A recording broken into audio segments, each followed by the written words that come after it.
సభా హక్కుల తీర్మానం పెట్టినా భయం లేదు, నేను అన్న మాటలకు కట్టుబడి ఉంటాను, నేను నిజాలు మాత్రమే చెప్పాను వీడియో రిలీజ్ చేసిన రాహుల్ గాంధీ. రాష్ట్రంలో 44,000కు పైగా జర్నలిస్టులకు అగ్రహం. అయితే రాహుల్ గాంధీ సభ్యత్వం పైన రాహుల్ గాంధీ మీద అనర్హత వేటు వేసే అవకాశం చెయ్యాలి. ఎందుకంటే రాహుల్ గాంధీ ఏఐతో మాట్లాడినట్టుగా, ఏఐ చిత్రీకరించినట్టుగా అన్ని అబద్ధాలు ఆడుతుండు. ఏమన్నంటే 20-25 మందిని ఎంపీలను వేసుకొని అటు స్పీకర్ పోడియం దగ్గరికి, అదేవిధంగా ప్రధానమంత్రిని కూడా భయభ్రాంతులకు గురి చేసే విధంగా రాహుల్ వ్యవహరిస్తుండు.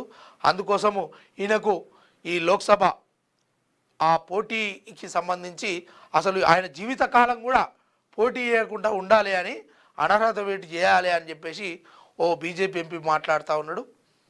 ఇక ఈయనకు సంబంధించి సారు ఎప్పుడు ముంగడబడతాడో ఏమవుతాడో కానీ మొత్తానికి లోక్సభను గాయ గత్తర చేస్తూ ఉన్నాడు. ఇక ఎంతవరకు మరి సార్ ఏం కొట్లాడి ఏమైనా తీసుకొస్తాడా అయ్యింది అని అంటే అది ఏం లేదు. మొత్తానికి రోజుకో వార్తలో ప్రధానమంత్రి నరేంద్ర మోడీ అన్న ఎప్పుడన్నా వార్త వస్తుందో లేదో కానీ ఇటు మన రాహుల్ గాంధీ గారిది అయితే వచ్చే ప్రయత్నం చేస్తుంది.